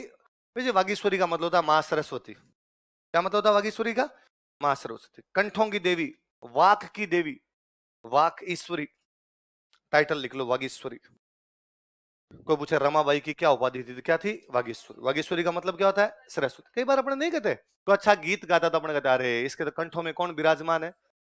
मां सरस्वती खुद ही विराजमान है। कोई अच्छा भाषण देता अपने, अरे मां सरस्वती कृपया इस पे। इसने भी अपनी उपाधि क्या धारण कर ली? तो रमाबाई किसकी बहन है? कौन सा मंदिर बनवाती है? कहां पे बनवाती है? क्योंकि उसको कौन सा परगना मिला हुआ था? अब इन बातों को केवल यूं नहीं, जो मैं बातें बोलता हूं उनको सुना कीजिए, आगे कहीं ना कहीं इंप्लीमेंट करनी है इन बातों को। अक्सर है ना, जब हम ऐसे राइटिंग करते हैं, हिंदी इंग्लिश का पेपर आता है उसमें ऐसे राइटिंग होती है, या कहीं और महिलाओं के बारे में हम विचार बोलते हैं। विमेन एम्पावरमेंट का ऐसे हर 2-1 साल में छोड़ के एक आधी बार आ ही जाता है, या विमेन इश्यू पर इंटरव्यू में सवाल पूछ लिए जाते हैं, मेंस में सवाल पूछ लिए जाते हैं। अक्सर जब विमेन एम्पावरमेंट का ऐसे हम लिखते हैं तो हम लिखते हैं भाई पहले महिलाओं की स्थिति कैसी थी, आज महिलाओं की स्थिति कैसी है, और आगे और उनकी स्थिति में सुधार होना चाहिए, ये लिखते हैं। अबला नारी तेरी यही कहानी, है ना, आंखों में पानी आंचल में, ऐसा कुछ लिखते रहते हैं। तो ज्यादातर वही बातें लिखते हैं। हम कहते हैं भाई महिलाओं के पास पहले के समाज में स्थिति अच्छी नहीं थी, सती प्रथा थी, ये था ये था ये था। अब हालांकि उनकी स्थिति सुधर गई है, अब उनके पास राजनीतिक अधिकार है, वो चुनाव लड़ सकती है। पर हम कहते हैं अभी तक भी पूरे राजनीतिक अधिकार नहीं है। अभी संसद ने केवल उनको 33% आरक्षण दिया है, जबकि आधी आबादी है, तो आरक्षण भी कितना होना चाहिए? 50% होना चाहिए। हम कहते हैं कि चुनाव में भी महिला भले ही चुनाव लड़ ले, लेकिन नेतागिरी तो उसका पति कर रहा है, इसलिए सरपंच पति, प्रधान पति, इस प्रकार की बातें। फिर हम लगते हैं कि ये समस्या इस वजह से है क्योंकि महिलाओं के पास आर्थिक अधिकार नहीं है। क्या नहीं है? आर्थिक अधिकार। कि भाई पुरुष के पास आर्थिक अधिकार है, इसलिए पंचायती कौन करता है? पुरुष। इसलिए महिला सरपंच बन भी गई तो बस वो सरपंच है नाम की, नेतागिरी उसके पति कर रहे हैं, वो केवल साइन करने के काम आ रही है वहां पे, और कोई तो काम है नहीं कर पा रही। पर हम कहते हैं कोई बात नहीं, साइन नहीं कर रही, धीरे धीरे जागृति आएगी, और एक दिन वो पति कहेगी बैठ जाए चुपचाप, मैं देख लूंगी अपने हिसाब से। आप साइन ही नहीं करने दोगे तो ये मौका भी कभी आएगा नहीं। तो हम कहते हैं भाई महिलाओं के पास आर्थिक अधिकार होने चाहिए। जब तक उनका इकोनॉमिक एम्पावरमेंट नहीं होगा तब तक महिलाओं की पार पड़ेगी। जब तक महिलाएं अलग अलग नौकरियों में नहीं आएगी, बिजनेस में नहीं आएगी, आर्थिक अधिकार नहीं होंगे, पैसा अपने हिसाब से खर्च ना कर पाएगी, तब तक स्थितियां सुधरेगी। तब अपने लिख सकते हैं कि हालांकि हमारे मध्य काल में, प्राचीन काल में, ज्यादा नहीं तो कम से कम राज परिवार की महिलाओं के पास आर्थिक अधिकार थे, कि रमाबाई को जावर परगना दिया गया था। कौन सा परगना दिया गया? इसका मतलब जावर के पूरे पैसे कौन रखती है ना। ऐसे कई एग्जाम्पल पढ़ोगे, आप पढ़ोगे शाहजहां की एक बेटी थी जहां आरा, क्या नाम था? उसे सूरत बंदरगाह दिया हुआ था। क्या दिया हुआ है? बंदरगाह में यार कितने रुपए आते होंगे? वो सूरत गुजरात का बंदरगाह है, गुजरात पूरा फॉरेन ट्रेड होता था, तो फॉरेन ट्रेड का जो भी पैसा आता है वो कौन रखती है? आप आगे पढ़ोगे साउथ इंडिया में एक राजा हुआ था अमोघ वर्ष। कौन हुआ था? अमोघ। अमोघ वर्ष की बेटी थी, उसका नाम था चंद्रोपलब्बे। क्या नाम था? चंद्रोपलब्बे। और चंद्रोपलब्बे को रायचूर दोआब दिया हुआ था। आगे आप ज्योग्राफी में पढ़ोगे, अपने दो नदियां साउथ में, कृष्णा और तुंगभद्रा। कौन कौन सी? दो नदियों के बीच का इलाका, उसको बोलते हैं दो आब। क्या बोलते हैं? आब। आब मतलब पानी, दो पानी मिल रहे हैं, इसलिए क्या हो गया? पंचाब, है ना। पंच आब, पंच आब, पंच आब, पंच आब करते करते क्या हो गया? तो आब, आब का मतलब पानी। दो, कृष्णा और तुंगभद्रा का दो बीच का इलाका, क्या हो गया? दो आब। अब दो आब में फसलें अच्छी होगी कि बुरी होगी? नदियों के बीच के इलाका, फसलें फसलें, वो चंद्रोपलब्बे को दिया गया। इसका मतलब रायचूर दोआब का पूरा पैसा कौन रखती है? चंद्रोपलब्बे। सूरत बंदरगाह का पैसा कौन रखती है? जहांआरा। जावर परगने के पैसे कौन लेती है? रमाबाई। तो कम से कम राज परिवार की महिलाओं के पास तो क्या है, कि किसी समय हमारे यहाँ पर राज परिवार की महिलाओं के पास क्या थे? आर्थिक अधिकार थे। आज भी देखते हैं बड़े बिजनेसमैन फैमिली जो होती है उनमें महिलाओं के पास आर्थिक अधिकार है। नीता अंबानी, नीता अंबानी जो मुकेश अंबानी की वाइफ है, मुंबई इंडियंस वाले मैचों में वही दिखती है। आपने मुकेश अंबानी को कभी नहीं देखा?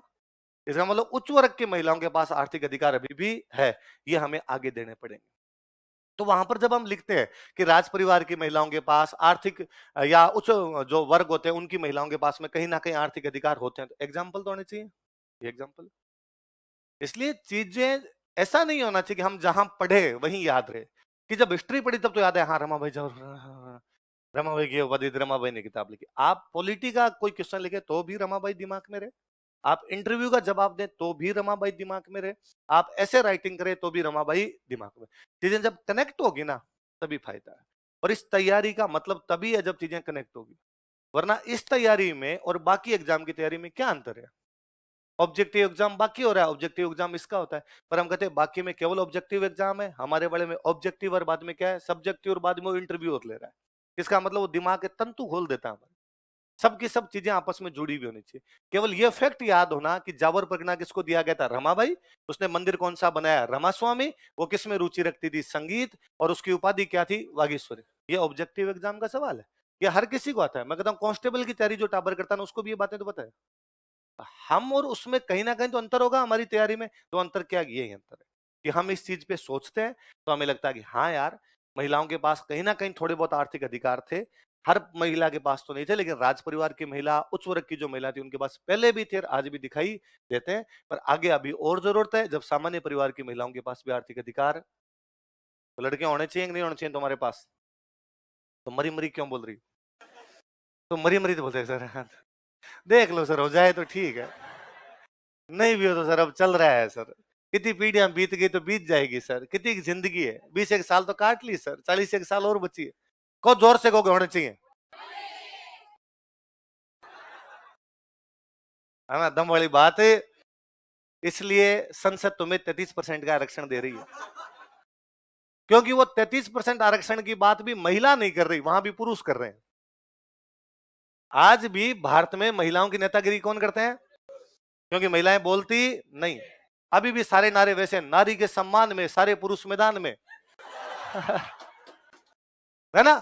आज ही मान लो कि लड़कियों के प्रति कोई भी भाई मिसबिहेव का कोई भी मामला हो, तो उसमें सारे के सारे रैली करने वाले, धरने देने वाले सारे के सारे कौन है? जिस दिन रैलियां तुम खुद करोगी, धरने तुम खुद दोगी, तब अधिकार मिलेंगे, वरना अधिकार, दूसरों के दम पर अधिकार नहीं लिए जाते, अधिकार छीने जाते, छीनने पड़ेंगे। तो लड़कियों, क्या बनना पड़ेगा तुम्हें? फाइटर बनना पड़ेगा, योद्धा। अधिकार क्या करने पड़ेंगे तुम्हें? तब तुम्हारी जींस की पॉकेट बड़ी आएगी, क्योंकि अभी जींस बनाने वाला ही जानता कि पैसे नहीं है तो पॉकेट बड़ी क्यों देनी है ना? हर चीज आर्थिक चीज से जुड़ी है। पर्स बनाने वाले को पता है, हाँ, पर्स इतना बड़ा देता है, पर उसको पता है इसमें भी ये लिपस्टिक रखेगी। वो जानता है ये सौंदर्य प्रसाधन से बाहर नहीं निकल पा रही है। चलो। कहा ये बड़ा मैंने पॉइंट सोचा नहीं था, मेरा खाली पॉकेट में गया था, मगर लड़कियों को पॉकेट जींस की छोड़ी होती है, इसका मतलब जींस बनाने वाला समझता कि पैसे तो होते नहीं, इनके पास आर्थिक अधिकार तो है नहीं, तो क्या जींस की जेब बड़ी देख के नहीं, वरना लड़कों की तीती बड़ी होती कि बाप रे बाप 50 का नोट भी अंदर जाए यार, निकल नहीं जाए यार इसका कहीं पर। चलो अपने, हाँ ये करिए सर, लड़कों को विमल भी तो रखनी होती है। जुबान केसरी का भी तो मामला है ऐसा। ये सही, वेरी थैंक यू, याद दिलवाया आपने। चलो एक और लिखो, इसी में लिखो, लिखो श्रृंगार कमर।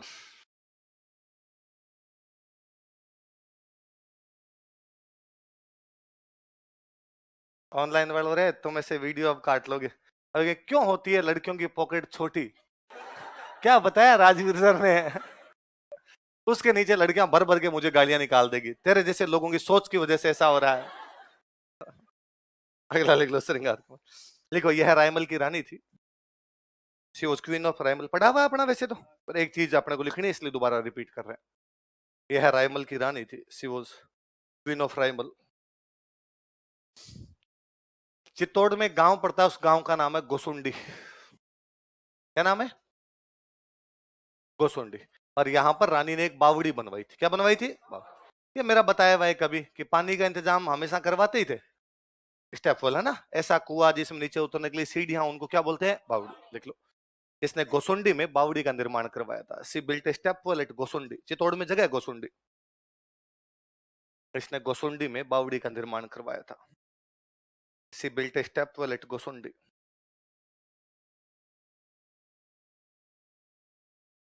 इसने गोसुंडी में बावड़ी का निर्माण करवाया था। गोसुंडी में किसका निर्माण करवाया? कुछ भी महल माड़िया कुछ भी बनाते तो उनके पास क्या लगवाते? अभिलेख। इसने अभिलेख लगवाया, अभिलेख में लिखवाया कि मैं श्रृंगार कंवर जोधा की बेटी और रणमल की पोती हूं। किसकी बेटी हूं? किसकी पोती हूं? ये अपने जानते हैं। ये जोधा की बेटी थी, रणमल की क्या थी? पर जोधा के पिताजी कौन थे? रणमल। तो रणमल की तो क्या हो गई? पौत्री। और जोधा की क्या हो गई? पुत्री। कौन? श्रृंगार कंवर। ये तो अपने लिखने की आवश्यकता नहीं, अपने को पता है। तो अपने इतना याद रखना कितने गोसुंडी में क्या बनवाई थी? बावड़ी। गोसुंडी कहां पड़ता है? कहां पड़ता है? और गोसुंडी बहुत पुराना शहर, मतलब जब चित्तौड़ नहीं था तब भी क्या था? तभी गोसुंडी हुआ करता था। तो हमें गोसुंडी में एक बहुत पुराना अभिलेख मिला है। उसका श्रृंगार कंवर से कोई भी लेना देना नहीं, इस बावड़ी से कोई भी लेना देना नहीं। बहुत पुराना पुराना अभिलेख हमें मिला है। हम उस अभिलेख के बारे में यही थोड़ी बातें पढ़ लेते हैं। लिखो गोसुंडी अभिलेख अलग से, बावड़ी से कोई लेना देना नहीं, पर नीचे लिख लो अलग से, बॉक्स में बंद कर लेंगे। गोसुंडी अभिलेख।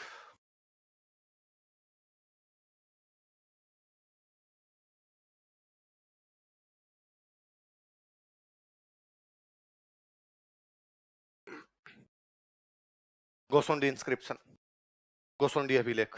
सुनना, देखो ये सेकंड सेंचुरी बीसी का अभिलेख है। कब का अभिलेख है? सेकंड से।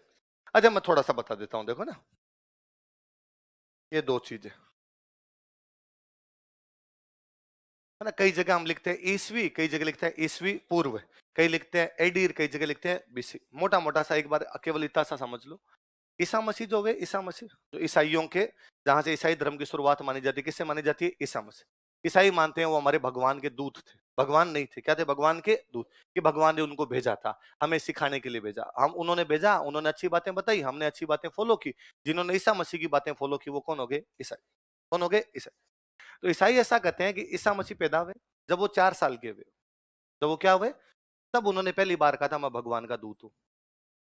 कब कहा उन्होंने मैं भगवान का दूत हूं? जब वो कितने साल के हुए? तो जब उन्होंने कहा भगवान का दूत हूं, ये बातें लोगों ने मान ली। जिन लोगों ने मान ली वो क्या हो गए? ईसाई। मतलब ईसाई धर्म की शुरुआत तब हुई जब ईसा मसीह 4 साल के हुए। ईसा मसीह कितने साल के हुए? 4 साल।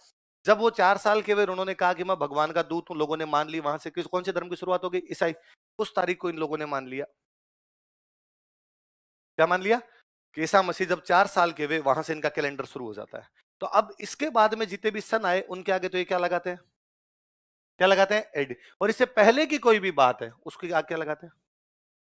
कि ईसाई धर्म की शुरुआत हो गई, उसके बाद वाले तो एडी। और ईसाई धर्म की शुरुआत नहीं हुई, उससे पहले वाले क्या हो गए? बीसी। अब जैसे कोई पूछ ले कि भाई ईसा मसीह का जन्म कब हुआ? कब? कि भाई वो जब 4 साल का हुआ तब कैलेंडर एक एक एक आया, तो वो खुद तो 4 साल पहले हो गया था। तो कितने में हो जाएगा? 4 बीसी, है ना। जैसे मैं कहूं कि आज के कितने साल पहले ईसा मसीह पैदा हुए थे, तो 2027। कितने साल पहले? भाई 4 साल के हुए तब कैलेंडर शुरू हुआ। कैलेंडर को शुरू हो गए 2023 साल। कितने हो गए? इसलिए अपने लिखते हैं 2023 ईस्वी। ये लिखते हैं 2023। 4 साल पहले वो पैदा हो गए थे, मतलब क्या हो गया? 2000 2027। यही हो गया। 4 साल और जोड़ दो भाई, 2023 तो आ गए, 4 साल और जोड़ दो तो क्या हो गया? 2000। अब मान लो मैं कहता हूं 60 बीसी, इसका मतलब ईसा मसीह ने जब ज्ञान दिया था उससे कितने साल पहले? मैं कहता हूं 200 बीसी, इसका मतलब ईसा मसीह ने ज्ञान दिया था उससे, सेंचुरी का मतलब 100। मतलब ईसा मसीह जब ज्ञान दे रहे थे, ईसा मसीह पैदा भी नहीं हुए थे, तब अपने अभिलेख थे। आई बात समझ में? तो ये अभिलेख कब का है? दूसरी शताब्दी ईसा पूर्व का। लिखो, यह दूसरी शताब्दी ईसा पूर्व का अभिलेख है। It is an inscription of second century BC. यह दूसरी शताब्दी ईसा पूर्व का अभिलेख है। It is an inscription of second century BC. यह दूसरी शताब्दी ईसा पूर्व का अभिलेख है। अभिलेख क्या कहता है? अभिलेख यह कहता है कि किसी टाइम में यहां पर एक राजा था, उस राजा का नाम था सर्वतात। क्या नाम था राजा का? वो गज वंश का था। कौन से वंश का था? जैसे हम गुहिल वंश पढ़ रहे हैं तो उस समय कौन सा वंश रहा होगा? गज। कौन सा था? गज। और उसने यहां पर एक यज्ञ करवाया, अश्वमेध। क्या करवाया? अश्वमेध यज्ञ हम जानते हैं। आप घोड़ा छोड़ दो और घोड़ा जहां जहां जाएगा वो जमीन हमारी, और यदि किसी ने घोड़े को पकड़ लिया तो उससे उसको हमसे क्या करना पड़ेगा? युद्ध। यही होता है। अश्व छोड़ा गया इसलिए नाम क्या हो गया? अश्व का मतलब घोड़ा, अश्व का मतलब घोड़ा। कोई भी शुभ काम करते हैं तो भगवान की पूजा करेंगे। तो अभिलेख कहता है कि जब गज वंश के राजा सर्वतात ने अश्वमेध यज्ञ करवाया, भगवान विष्णु की पूजा की। किसकी पूजा की? भगवान विष्णु में भी किसकी? वो कहता भगवान विष्णु में भी वासुदेव और संकर्षण की पूजा की गई। किस किस की पूजा की गई? वासुदेव और संकर्षण। सुनना, देखो मेरी बात। किसकी पूजा की बताओ? देखिए, वासुदेव और, वासुदेव मतलब भगवान कृष्ण, वासुदेव मतलब भगवान कृष्ण। संकर्षण भगवान कृष्ण के बड़े भैया बलराम। भगवान कृष्ण के बड़े भैया जो बलराम जी थे, बलराम जी का एक और नाम क्या है? क्या नाम है उनका? तो मैं आज के हिसाब से लिखता तो मैं कहता कृष्ण बलराम की पूजा की गई। किसकी पूजा की गई? कृष्ण। और उस हिसाब से क्या लिखा हुआ उनका? ये कृष्ण बलराम ये सारे विष्णु भगवान के अवतार है। किसके अवतार है? तो वे लोग जो कृष्ण को, संकर्षण को, राम जी को, जो विष्णु भगवान के अवतारों को मानते हैं, उनको मैंने अभी बताया था, उनको बोलते हैं भागवत। क्या बोलते हैं? वे लोग जो भगवान विष्णु को मानते हैं उनको हम क्या बोलते हैं? भागवत। तो आप भागवत भी कह सकते हैं, या एक आजकल बड़ा पॉपुलर अपना शब्द है, बोलते हैं वैष्णव। क्या हो गया? जो विष्णु भगवान को माने वो क्या हो गए? वैष्णव। तो या तो आप भागवत कह सकते हो, या क्या कह सकते हो? वैष्णव। और जब खूब सारे लोग मानने लग जाते हैं तो उनका क्या बन जाता है? संप्रदाय। और संप्रदाय को अपने बोलते हैं सेक्ट। इंग्लिश में क्या बोलते हैं? सेक्ट। संप्रदाय का दो, सेक्ट का दो। अच्छा, यदि एक राजा संकर्षण बलराम की, संकर्षण और वासुदेव की पूजा करवाता है, इसका मतलब भगवान विष्णु को मानता है। मतलब भगवान विष्णु की पूजा होती है, इसका मतलब उस इलाके में भगवान विष्णु की पूजा होती है। इसका मतलब भगवान विष्णु को मानने वाले लोग कौन होते हैं? भागवत। या कौन होते हैं? इसका मतलब चित्तौड़ में ईसा मसीह के 200 साल पहले भी भगवान विष्णु को मानने वाले लोग रहते हैं, है ना? तो कोई पूछेगा आपसे कि राजस्थान का कौन सा अभिलेख हमें वैष्णव या भागवत संप्रदाय की जानकारी देता है? कौन सा अभिलेख? इससे पहले की किसी अभिलेख में इस प्रकार की बात नहीं, अभी तक नहीं मिली। हो सकता है मिल जाए। अभिलेखों का क्या है, कल मिल जाए। कोई पुराने बांटे पड़े हैं इधर उधर, कुछ मिल गए, लाखों अभी तक मिले, लाखों की संख्या में जो अभी तक पढ़े नहीं गए हैं, जो अभी तक अपने को मिले नहीं, या मिट गया होगा। या क्या गोएगा? मिट गया होगा। मैंने शायद शुरुआत क्लास में बात ही बताई होगी कि गौरी शंकर हीराचंद ओझा को अभिलेख मिला, आधे में लिखा हुआ, आधे में लिखा हुआ नहीं। उन्होंने पूछा तो उसने कहा मैंने तंबाकू कूट ली इस पे। ऐसे कई पर महिलाएं कपड़े कूट गई थी, तो जिधर उन्होंने कपड़े धो लिए बाटे पर, उधर लिखा हुआ नहीं है, जिधर नहीं धोए वहां पे लिखा हुआ। तो ये सबसे प्राचीन, अब तक का सबसे प्राचीन अभिलेख जो वासुदेव या सॉरी वैष्णव या भागवत संप्रदाय की जानकारी देता है वो कौन सा है? भले बड़ी बात, लिखो फिर थोड़ा और समझ में आएगा। लिखो, यह है भागवत, कोष्टक में वैष्णव लिख लेना। यह है भागवत संप्रदाय की जानकारी देने वाला राजस्थान का प्राचीनतम अभिलेख है। It is an oldest inscription of Rajasthan which provides information about Bhagavat sect. कोष्टक में वैष्णव लिखना। यह है भागवत संप्रदाय की जानकारी देने वाला राजस्थान का प्राचीनतम अभिलेख है। It is an oldest inscription of Rajasthan which provides information about Bhagavat sect.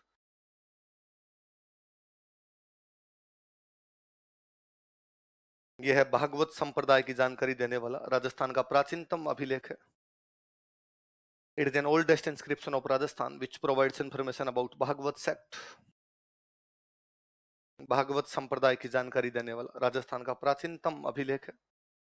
कौन सा? नीचे लाइन चेंज कर लिखो। लिखो, इस अभिलेख के अनुसार अकॉर्डिंग टू दिस इंस्क्रिप्शन, शिला मतलब बाटा, बाटे पर लिख दो तब शिलालेख। शिलालेख भी अभिलेख है। अभिलेख का मतलब लिखना है, तू जो लिख रही है अभिलेख है। तू पत्र पे, इस कागज पे लिख ले कागज लेख है, बाटे पे लिख दे शिलालेख है, पिलर पे लिख दे स्तंभ लेख है, तांबे पे लिख दे तांबा लेख है। क्या लिखा? इस अभिलेख के अनुसार अकॉर्डिंग टू दिस इंस्क्रिप्शन, गजवंश के राजा सर्वतात ने, किंग सर्वतात ऑफ गज डायनेस्टी, गजवंश के राजा सर्वतात ने, किंग सर्वतात ऑफ गज डायनेस्टी, गजवंश के राजा सर्वतात ने, किंग सर्वतात ऑफ गज डायनेस्टी, अश्वमेध यज्ञ का आयोजन करवाया था। गॉट परफॉर्म्ड अश्वमेध यज्ञ, अश्वमेध यज्ञ का आयोजन करवाया था। गॉट परफॉर्म्ड अश्वमेध यज्ञ।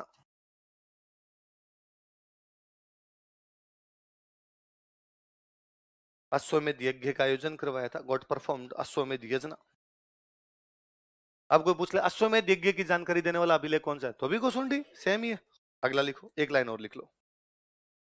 यह अभिलेख वासुदेव तथा संकर्षण की पूजा की जानकारी देता है। This inscription also provides information about worship of Vasudeva and Sankarshana. समझते हो ना वासुदेव संकर्षण का मतलब? अब कृष्ण और बलराम, वासुदेव तथा संकर्षण की पूजा की जानकारी देता है। This inscription also provides information about worship of Vasudeva and Sankarshan.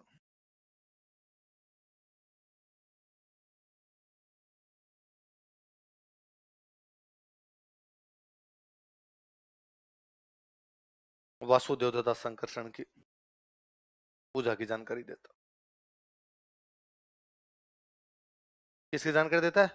इसको बॉक्स में बंद करो। गोसुंडी अभिलेख को, गोसुंडी अभिलेख का रायमल से कोई लेना देना नहीं, गोसुंडी अभिलेख का श्रृंगार कंवर से कोई लेना देना नहीं, गोसुंडी अभिलेख का बावड़ी से कोई लेना देना, अलग ही अभिलेख है ना।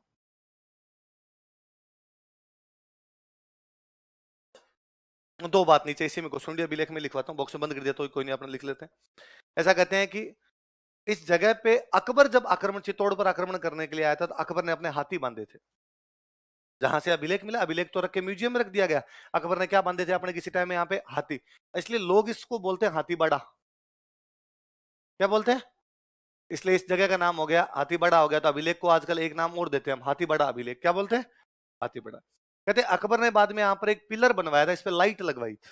लाइट का मतलब है मसाले वसाले जलाते होंगे ताकि दूर दूर तक दिख जाए। तो इस जगह का नाम पड़ा उब दीवड़। क्या नाम पड़ा? राजस्थानी भाषा में उबो, उबो मतलब खड़ा, उबो मतलब खड़ा, दीवड़ मतलब दिया, उबा दिया, खड़ा दिया लगवा दिया, इसलिए नाम क्या हो गया। इस अभिलेख को पहली बार जिस आदमी ने पढ़ा था, उस आदमी का नाम था D.R. भंडारकर। क्या नाम था? किसने पढ़ा था इस अभिलेख को? तो इस अभिलेख को और क्या कहा जा सकता है? हाथी बड़ा अभिलेख। और क्या कहते हैं इस जगह को? किसने पढ़ा था? देखो, D.R. भंडारकर ने इस अभिलेख को पढ़ा था। D.R. Bhandarkar read this inscription. D.R. Bhandarkar ने इस अभिलेख को पढ़ा था। D.R. Bhandarkar read this inscription.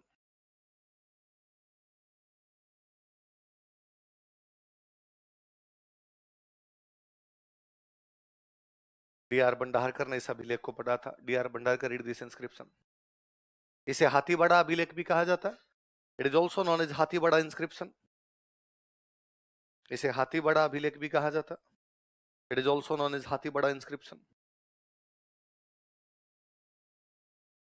समझ जाओगे ना, हाथी बड़ा, हाथियों का बड़ा था जी, इसलिए नाम क्या पड़ गया? हाथी बड़ा। इसे इस स्थान को उब दीवड़ भी कहा जाता है। This place is also known as Ub Diwad. उबो मतलब खड़ा, स्टैंडिंग पोजीशन में जो होता है उसको राजस्थानी में क्या बोलते हैं? उबो। जैसे मैं इंग्लिश में आप किसी को कहूं तो मैं स्टैंड अप, हिंदी में मैं कहूं खड़ा हो जा, राजस्थानी बोलता मैं उबो, उबो। इस स्थान को उब दीवड़ भी कहा जाता है। This place is also known as Ub Diwad. ये सारी है ना, ये याद रखना गोसुंडी अभिलेख। ये मुझे याद है 2016 के मेंस में क्वेश्चन था, है ना, कि भागवत संप्रदाय की जानकारी देने वाला अभिलेख कौन सा है? तो कौन सा अभिलेख है? तो प्री में पूछते हैं, मेंस में पूछते हैं, और वैसे भी दिमाग में रहना चाहिए। आगे हम धार्मिक स्थिति की पढ़ेंगे तो अपने फिर दिमाग में आएगा कि राजस्थान में वैष्णव धर्म की पूजा कब से होने लग गई। अपने कहते हैं 200 BC से तो हमारे पास एविडेंस है। होती तो उससे पूरी पुरानी भी होगी, उससे पुरानी का हमें नहीं पता, लेकिन 200 BC से तो हमारे पास में क्या है? साक्ष्य मिलते हैं। क्या साक्ष्य? पूरा क्या मिला हमें? अभिलेख। कहां से मिला? गोसुंडी। गोसुंडी कहां पड़ता है? कहां पड़ता है? याद रहेगी बात। आज दशहरा है, दशहरे की आपको शुभकामनाएं। थोड़ी छुट्टी जल्दी है आपकी, क्योंकि अब रस हो जाएगा। रावण देखने जा सकते हैं आप।